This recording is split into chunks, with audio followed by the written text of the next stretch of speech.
నమస్కారం గురుగారు. జై శ్రీమన్నారాయణ. గురుగారు, కొంతమంది అంటే ఇప్పుడు భార్యాభర్తల మధ్య గొడవలు అనేది వస్తూ ఉంటాయి. కొంతమంది అది విడిపోవడం వరకు జరుగుతూ ఉంటుంది. ఏదో ఒక థర్డ్ పర్సన్ ఇన్వాల్వ్ అవ్వడం వల్ల కొన్ని గొడవలు అంటూ జరుగుతూ ఉంటాయి. అయితే వాళ్ళు వెంటనే మనం ఏం ఆలోచిస్తారంటే, అంటే నా భర్తకి ఇలా మందు పెట్టారని ఆలోచించుకోవడం కానీ, మా భార్యకి ఈ విధంగా చేశారని కొంతమంది ఫ్యామిలీస్లో ఈ విధంగా జరుగుతూ ఉంటుంది. అసలు సిమ్టమ్స్ ఏ విధంగా మనకి తెలుస్తాయి అంటారు? దీనికి పరిహారం అంటే ఏంటండి అసలు? అయితే ముఖ్యంగా ఈ రోజు ఉన్నటువంటి జీవన శైలి ప్రకారంగా ఇద్దరు జాబ్ చేసుకుంటేనే జీవితం. అయితే ఇంట్లో ఉన్నటువంటి భార్యతోనో ఇంట్లో ఉన్నటువంటి భర్తతోనో కన్నా ఆఫీసుల్లోనూ వారు వర్క్ చేసేటువంటి సమయంలో ఎక్కువ ఉంటుంది. అక్కడ పర్సన్స్తోనే ఉండాల్సి వస్తుంది. కామన్గా ఉండేటువంటి క్రియ ఇది.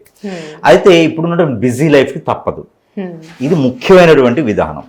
ఓకే, దీని తర్వాత వచ్చేసరికి ఇక్కడ ఏమవుతుందంటే ఆ అభిప్రాయాలు కావచ్చు, ఆలోచన కావచ్చు, ఏదైనా సరే మంచి చెడు కావచ్చు, అక్కడ ఉన్నటువంటి ఫ్రెండ్స్ కావచ్చు, కొలీగ్స్ కావచ్చు, వాటితో షేర్ చేసుకోవడం అనేది ఎక్కువ జరుగుతుంది. ఇది ముఖ్యమైనటువంటి విషయం. అసలు సమస్య ఇక్కడి నుంచే మొదలవుతుంది. అసలు సమస్య అనేది ఇక్కడి నుంచి మొదలవుతుంది. ముందు అంటే అంత ఈజీగా ఏం పెట్టరు. వెళ్తూ బజార్ని అడుక్కునేట్టుగా ఇంటిని పోయి అడుక్కునే వాళ్ళకి ముందు పెడతారా? పెట్టరు కదా. ఒక గంట మాట్లాడితే ముందు పెడతారా? పెట్టరు కదా. ఏదైనా అభిప్రాయం కలిస్తేనో ఆలోచన కలిస్తేనే కదా అక్కడ ఏర్పడేది ఒక బంధం అనేది. అందుకే కదా మనకు ఎప్పుడైతే దగ్గర అవుతారో ఒక ఆలోచన విధంగా ఒక మనిషి ఫ్రెండ్లీగానే దగ్గర అవుతారు, మూవ్ అవుతారు. అంటే అందరి ఆలోచన అలా ఉంటుందని ఉన్నదిగా. ఫ్రెండ్లీగా మూవ్ అవుతాం మనం. అరే మనకి ఏదైనా హెల్ప్ చేస్తారు, లేకపోతే బాగుంటుంది, లేదా ఫ్రెండ్లీగా మూవ్ అవుతారు. కామన్ థింక్ అది. కానీ అందరూ అలా ఉండరు. కొంతమంది ఏం చేస్తారంటే ఈ దగ్గరైనటువంటి సందర్భంలో వారిని దూరం చేసుకోవాలని ఇష్టం ఉండదు. ఇక రిలేషన్ అనేది పక్కన పెట్టండి. భార్య, భర్త, అన్న, చెల్ల, తమ్ముడ, తండ్రి, నాన్న, లేకపోతే పిల్లల, ఇది కాదు. ఇక్కడ కొలీగ్స్ అంతే. ఆఫీస్లో కొలీగ్స్ అనుకోండి, ఎగ్జాంపుల్గా చెప్తా ఉన్నాను. ఇక్కడ వీళ్ళకి ప్రతిరోజు దగ్గర అవుతున్నారు కాబట్టి వీళ్ళకి ఏమవుతుందంటే ఇంట్లో ఉన్న వాళ్ళ మీద కన్నా కూడా వీరి ఆలోచన ఎక్కువైపోతుంది. వీరు మనతో ఉంటే బాగుండు, మంచి సలహాలు ఇస్తారు, ఆచరణ బాగుంది, నాకు హెల్ప్ చేస్తారు, నాకు ఇతను బాగుంటుంది, ఇతను ఉంటే నా పక్కన బాగుంటుంది అని ఇటు వీళ్ళు అనుకోవచ్చు.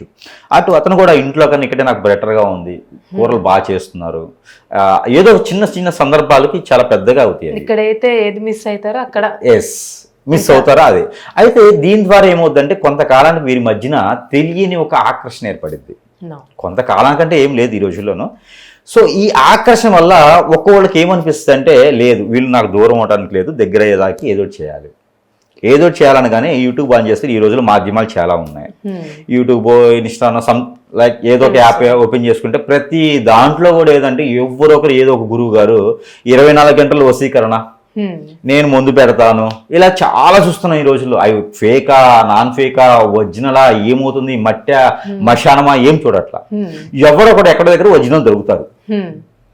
వానికి వీరు సమర్పించుకొని ఈ అమ్మాయి నాకు దూరంగా అయితే నాకు ప్రాబ్లం వస్తుంది, నేను ఉండలేకపోతున్నాను అనే ఆలోచనతో వారి స్వార్థం కోసం, వారి ఫ్యామిలీ ఉందా, పిల్లలు ఉన్నారా, ఇవన్నీ వదిలేస్తారు. ఈ అమ్మాయి ద్వారా మంచి జరుగుతుందంటే ఈ అమ్మాయి నాతో ఉండాలనే ఆలోచనే ఉంటుంది. అంతే కదా. ఈ అబ్బాయి నాకుతో ఉంటే మంచి జరుగుతుందంటే ఈ అబ్బాయి నాతో ఉండాలనే ఆలోచనే ఉంటుంది. ఫస్ట్ స్టార్టింగ్ ఆలోచనే.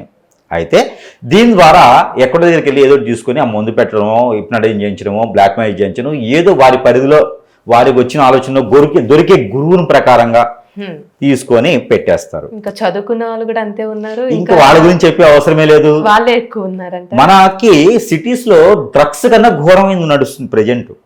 డ్రగ్స్ అంటే ఒక ట్రీట్మెంట్, ఒక స్వచ్ఛంద సంస్థ తీసుకెళ్తానో వాళ్ళు మాట్లాడితే డ్రగ్స్ అనేది మానేస్తారు. కానీ దీనికి బానిసైన వాళ్ళు మాత్రం మానేయడానికి లేదు. ఇక అది వ్యసనం. దీనికి బానిసైతే ప్రాణాలే పోతాయి. ఇక వేరే ఆప్షనే లేదు. ఈ మధ్యన కొత్తగా ఒకటి స్టార్ట్ అయింది. ఓన్లీ వాటర్తో, నోటితో ఊదే గాలితో కూడా హిప్నటైజ్ జరుగుతుంది. దీన్ని స్పిరిట్ అంటారు. స్పిరిట్ ఇది క్రైస్తవుల్లో ఎక్కువ నడుస్తుంది. క్రైస్తవుల చేత చేపిస్తున్నారు. వాస్తవం చెప్పాలి, మనం హిందువుల్లో చేసేది బ్లాక్ మ్యాజిక్, మందు పెట్టడం, ఇలాంటివి ఉన్నాయి. కానీ క్రైస్తవుల ద్వారా చేసేది స్పిరిట్ ప్రేయర్. స్పిరిట్ ప్రేయర్ అంటే అందరూ అనుకుంటారు మంచి, నాలో ఉన్న నెగిటివ్ని తీసేసేది అని. కాదు. స్పిరిట్ ప్రేయర్ ఈజ్ మీనింగ్ నా దగ్గర కూడా ఉంది. స్పిరిట్ పేర్ ఇస్ మీనింగ్ ఏంటంటే చేసింది ఉంది, నేను చేసేవాడిని కాదు, చేసింది ఉంది. స్పిరిట్ పేర్ అంటే అక్కడ వాళ్ళు వాటర్ ఆయిల్ అమ్ముతారు. అంటే నిజమైనటువంటి ఫాస్టర్స్ ఎవరైతే ఉన్నారో వీళ్ళు చేయరు. వీళ్ళు ఖచ్చితంగా చేయరు. ఫాస్టెస్ట్ కన్నా పైన వింటారు, వేరే వాళ్ళు ఉంటారు.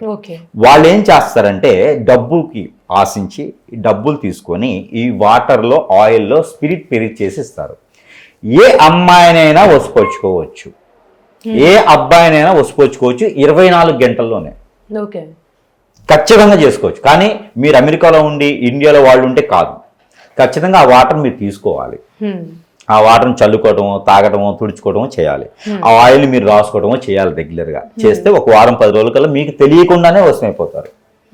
ఇది ప్రజెంట్ జనరేషన్, ప్రజెంట్ నడుస్తుంది ఇది స్పిరిట్ ప్రేయర్స్.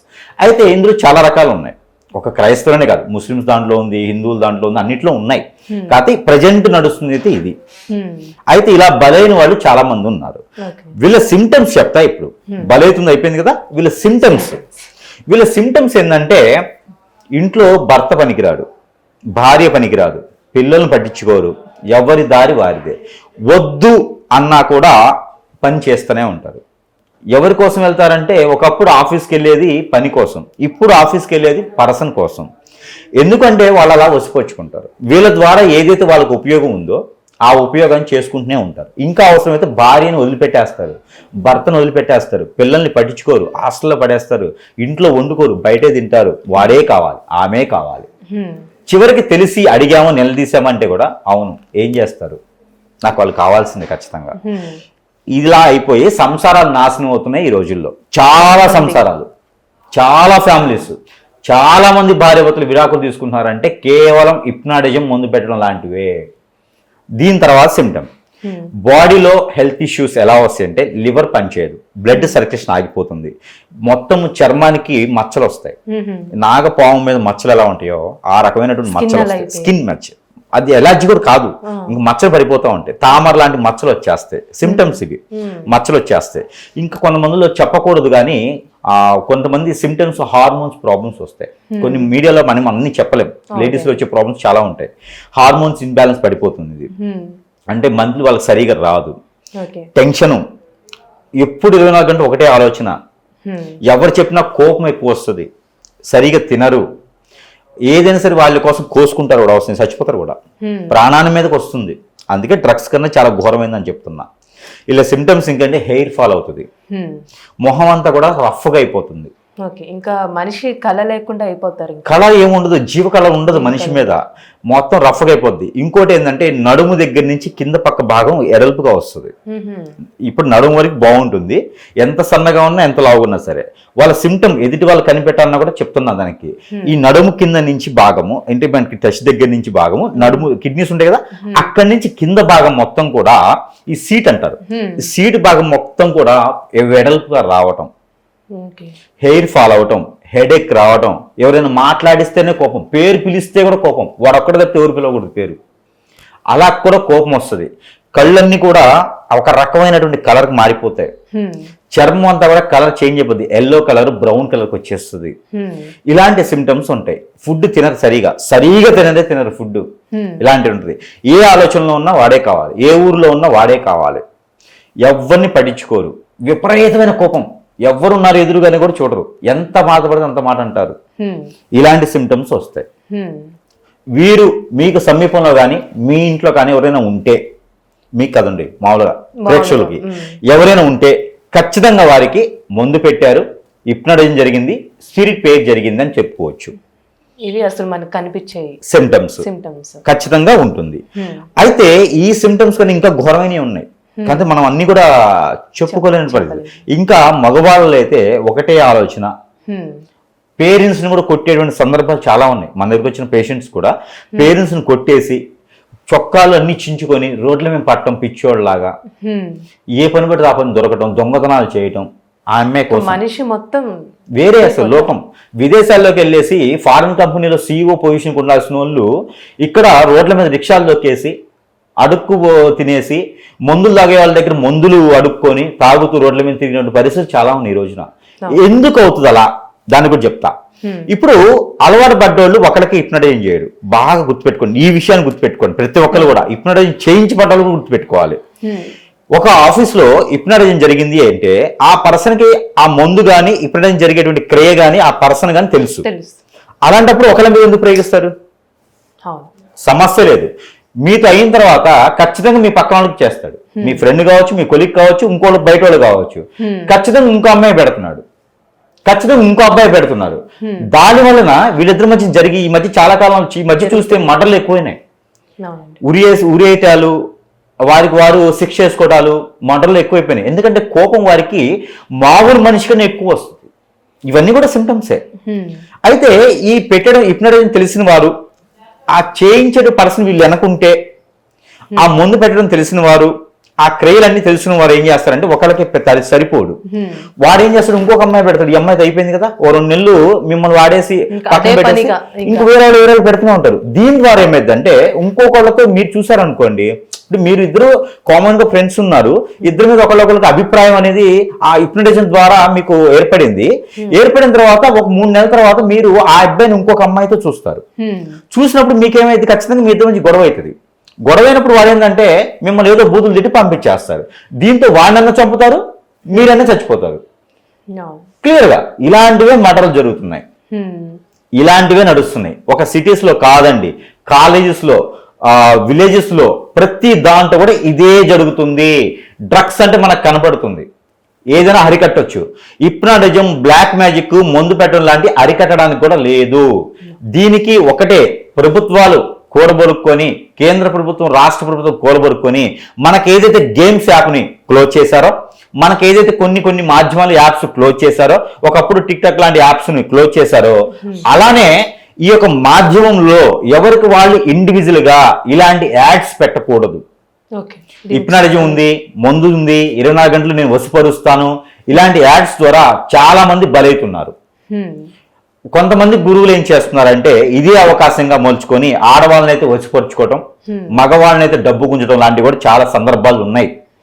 ఇవన్నీ కూడా చాలా ప్రమాదకరమైనటువంటి విషయాలు. దీనికి సందర్భం ఏంటంటే ఇవి సిమ్టమ్స్. వీటిని గమనించుకొని గుర్తుపెట్టుకొని అక్కడి నుంచి మార్పు రావాలనుకుంటే కనుక కొన్ని ఆలయాలు ఉన్నాయి. అందులో కాళికామాత ఆలయం దగ్గర హోమం చేయించుకోవటం, నవగ్రహాల చుట్టూ తిరగటం, నవధాన్యాలు, నువ్వుల నూనె నవగ్రహాల మీద ఉంచటం, ఇవన్నీ చిన్నవే. అంటే ఒకేసారి మొత్తం పోతుంది అని కాదు. ఏదైనా నాలాంటి గురువు గారి దగ్గరికి వస్తే తీయించుకోవటం, ఎక్కడైనా తెలిసిన గురువులు ఉంటే వారి చేత తీయించుకోవడం. మళ్ళీ వీళ్ళు బలవకూడదు, గురువులకి బలవకూడదు. అలా కాకుండా గురువుని ఎంచుకోవడం, అక్కడికి వెళ్ళి తక్కువ ఖర్చులో ఉందనుకుంటే అది తీయించుకోవడం, అంటే మీకు స్తోమతకు ఉంది తీయించుకోవడం. మళ్ళీ తీయించుకున్న తర్వాత వాళ్ళ జోలు వెళ్లకుండా, అలాంటి ఆఫీసులకు వెళ్లకుండా మానుకోవటం లాంటివి చేయాలి. ముఖ్యంగా దత్తాత్రేయ స్వామి వారి యొక్క ఆరాధన చేయటం, దత్తాత్రేయ స్వామి వారి యొక్క గాన్గాపూర్ లాంటి ఆలయాలకు వెళ్ళటం, ఆంజనేయ స్వామి గుడికి వెళ్ళేసి హనుమాన్ మందిరంలో ఆ హోమం కానీ, పూజ కానీ, జపం కానీ, ఆకు పూజ కానీ లాంటివి చేయించుకోవడం, సాయం సంధ్యలో దీపారాయణ చేసుకోవడం, ఇలాంటి చేస్తే కొంతమేర ఉపశమనం అనేది ఉంటుంది. ఇంకా సిమ్టమ్స్ బాగా పెరిగిపోతున్నాయి, కాళ్ళు చేతులు పడిపోతున్నాయి, కిడ్నీస్ పని చేయట్లేదు, లివర్ పాడైతుంది, ఇంకా అసలు మాకేం అర్థం కావట్లేదు, మోషన్స్, బ్లడ్ మోషన్స్ అవుతున్నాయి, లూజ్ మోషన్స్ అవుతున్నాయి, ఫైల్స్ వచ్చినాయి, ఇలాంటి 1 సైడ్ హెడేక్ తగ్గట్లేదు, ఎంత డబ్బు పెట్టినా ఏం అవ్వట్లేదు, ఆస్తమా అంటున్నారు, ఊపిరి రావట్లేదు, కాళ్ళు చేతులు పడిపోతూ ఉన్నాయి, కండరాలు పట్టేస్తున్నాయి, బాడీ పెయిన్స్ ఉన్నాయి, ఇలాంటివి ఏమైనా ఉంటే కనుక ఖచ్చితంగా సమీప దూరంలో గురువు దగ్గరికి వెళ్లాల్సిందే, అక్కడి దగ్గర నుంచి తీర్చుకోవాల్సిందే. అయితే ఇలాంటి సిమ్టమ్స్ ఏంటంటే గోధుమ రొట్టెలు చేసేసి కుక్కకి తినిపించడం, అలానే వీరు ప్రతిరోజు కూడా ఆముదం తాగటం, లీటర్లు కాదు, ఒక 20 గ్రాములు సుమారు హాట్ వాటర్ వేసుకొని ఆముదం తాగటం, వాము, జీలకర్ర, ధనియాలు, మెంతులు లైట్గా ఫ్రై చేసుకొని ప్రతిరోజు ఉదయాన్నే పరగడుపున ఆ ఒక టీ స్పూను సుమారు నోట్లో వేసుకొని హాట్ వాటర్ తాగటం, లేకపోతే దానికి కషాయం పెట్టుకొని తాగడం ద్వారా కొంతమేర వాళ్ళలో ఉన్నటువంటి చెడు అనేది వెళ్ళిపోతుంటుంది. మస్టర్డ్ ఆయిల్ అని దొరుకుతుంది, ఆవాల నూనె లేదా సరస్వతి తైలం అని దొరుకుతుంది. ఈ 2 కూడా నిమ్మరసం 4 చుక్కలు పిండేసి తలకి పట్టించుకోవడం ద్వారా కొంతమేర ఉపశమనం అనేది దొరుకుతుంది. ఎందుకంటే ఇది అవకాశంగా గురువు గారి దగ్గరికి వెళ్తే వారు గుంజేది ఎక్కువ ఉంటుంది. ఇలా కొంతమేర తగ్గించుకోవచ్చు. కానీ ఏది ఏమైనప్పటికీ మీరు ఒక పక్క నుంచి తగ్గించుకుంటూ ఉంటారు, ఒక పక్క నుంచి మళ్ళీ పెట్టించుకుంటూ ఉంటారు. అందుకని చెప్పేసి తగ్గించుకోవాలనుకున్న ఆలోచన ఉన్నవారు వారి మీద వ్యామోహం తగ్గించుకోవాలి, మనం బలైపోతున్నాం, పిల్లలు బలైపోతున్నారు, ఫ్యామిలీ బలైపోతుంది అనుకునేటువంటి ఆలోచన ఉన్నవారు ఏం చేయాలంటే ఇది జరిగిపోయింది, తప్పుదం అయిపోయింది, దీన్ని బాగు చేసుకొని మరీ అటు పక్కకు వెళ్లకుండా చూసుకోవటం, కట్టుదిట్టంగా ఉండడం ద్వారా కొంతమేర బాగుపడతారు. మర్డర్లు లాంటివి తగ్గుతాయి, ఫ్యామిలీలు విడాకులు లాంటివి తగ్గుతాయి, సంసారం అనేది బాగుంటుంది. దీని ద్వారా మంచి జరుగుతుంది. పేరెంట్స్ పిల్లలు అందరూ కూడా ఆలోచించాలి. డ్రగ్స్ కాదు బానిస, డ్రగ్స్ కన్నా బానిస అవుతున్నారు వీటికి. తెలియకుండా చాపకంది నీరులా పెరిగిపోతుంది. అందరూ కూడా జాగ్రత్తగా ఉండండి. జై శ్రీమన్నారాయణ. చాలా చక్కగా తెలియసా గురుగారు, మాకు ధన్యవాదాలు.